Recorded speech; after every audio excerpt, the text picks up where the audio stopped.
Thanks for putting this together, for all of you guys for coming here. I'm also glad to see Sam Rashid here, who's helping lead up the Sorry, Sam. County. And, you know, can I read you something from the St. Pete Times? Because I carry it. We found this today, and it is a badge of honor for me. And I want to read it to you, because you'll love it. Here's what it said. I don't usually do this. Yeah. Now here it is. Hold on, because somebody just emailed it to me. I've forgotten all about it. Go to the left side. Here it is. This is a quote from the St. Pete Times editorial board on April 27, 2008. Rubio, the young Republican speaker from Miami, has been a particular disappointment.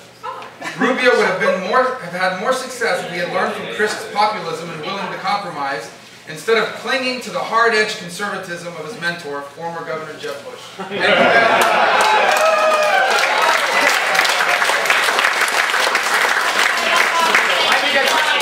I can just mail out to 500,000 people. Listen, that's great. Thank you guys. That's why the papers need a mail out too. Soon. That's right. Well, that's why I read it on the internet. They can't make any money off it. So, thank you guys for being here. I won't speak long. I do want to say hi to all of you, but I just want to tell you how amazing this campaign is going, and on a daily basis, how much energy we're picking up from events just like this, everywhere we go. It really is a rewarding experience. I guess the one thing I want to tell you about today is that this campaign is really not about me, and I know that. I understand it's not about me. I just happen to be the fellow American who can run at this moment in our history, in the state. 2 years ago, it would have been one of you. And 2 years from now, it will have to be one of you. But right now, I just happen to be the guy with the health, the family willing to support me. The circumstances have lined up and made it possible. This election is not about individuals. We as Republicans know that there are no messiahs in politics. There are no saviors in the political process. Everybody chuckles. Not a real one. There's only been one, and it ain't him.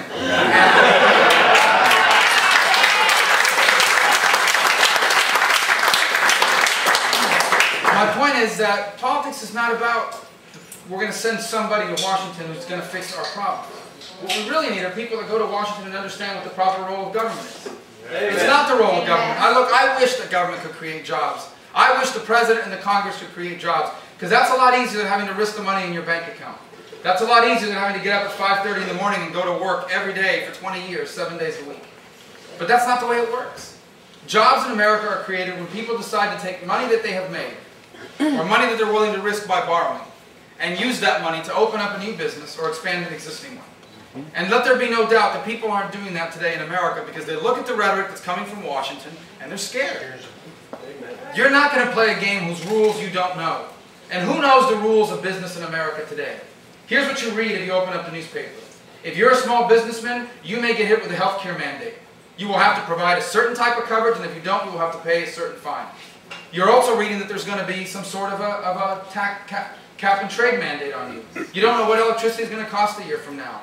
You don't know what it's going to cost to fuel your trucks. You look at Washington and you see this deficit, and you know that this money has to be paid back. You know this money they're borrowing and spending, someone's going to have to pay it back, and there's only two ways to pay it back: higher taxes and higher interest rates. And you understand that that will lead to less consumption and therefore less clients. So smart people, meaning people who have money in the bank, or people who have money ready to borrow, that are willing to open up a business, are not going to do it in a climate with this level of uncertainty. You want to know what's leading more than anything else to this high unemployment rate in America? It's a government that continues to send the message that, hey, don't do anything yet because we're not done yet working you over. And that's the problem that we're facing right now. Apart from that, you have a stimulus package which is supposed to stimulate jobs. The only thing it has stimulated is our national deficit. You know what the stimulus package is really like? It's as if next week I have trouble paying my bills.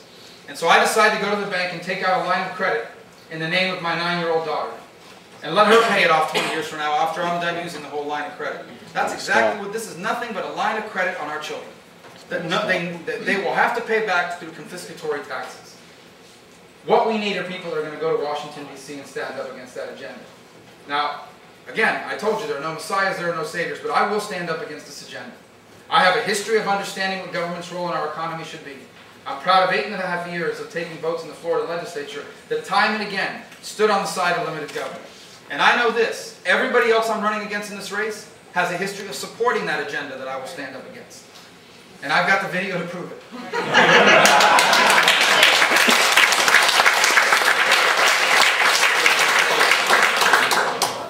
This election is about a choice. For Republicans, it's about a choice of who we're going to be. There are some in our party, I don't believe in majority, but there are some, particularly in the establishment, who believe that in order for the Republican Party to win more elections, it must become more like the Democrats. No. Well, we should. We already have a Democratic Party. We don't need two Democratic parties. Don't need one. What America can't be greedy.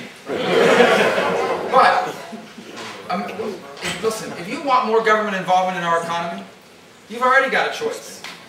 If you want more involvement in our economy by our government, you are represented by the finest, highest quality teleprompter reader in American history. But if you believe government's role in our economy should be limited, if you believe that government should not pick the winners and losers through its tax code and its regulatory policies, if you believe that we should have a country where people can open up businesses in the spare bedroom of their home, and one day sell stock of that company on Wall Street if they so desire, if you want that type of economy, then we must choose the road of limited government. And that's the fork in the road that we as a people have arrived. Will we allow our economy and our country to become just like everybody else, or will we choose the road to prosperity that we've lived for 230 some odd years? That's what this election is about. And it's a choice for Republicans as to what they want their voice to be like. That's what this is about. People ask me all the time, well, this is the latest question I'm getting, isn't this a purge of the conservatives? I said, look, the only people I've ever known being purged out of the party are, a purge of the moderates. I said, the only people being purged that I know are conservatives. The message to limited government conservatives from too many in the Republican Party has been, we want you to vote for us, we want you to support us, but we don't want you running for office. And we certainly don't want you talking too loud. And that's a wrong message to send those folks who carry the message that I believe is shared by the vast majority of Americans. The enormous majority of Americans find themselves in the limited government camp. You want to know why I know that? Because if you watch the Republican debates, all the Republicans do is fight over who's more like Ronald Reagan, right? I've never seen the Democrats fight over who's more like Lyndon Johnson. I've never seen them fight over who's more like Jimmy Carter. And not even Hillary wanted to be Bill.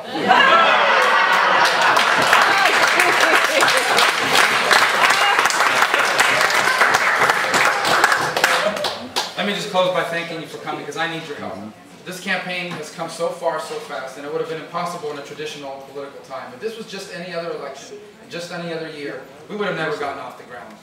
You can't run in normal times against the incumbent governor of your own party in your own state.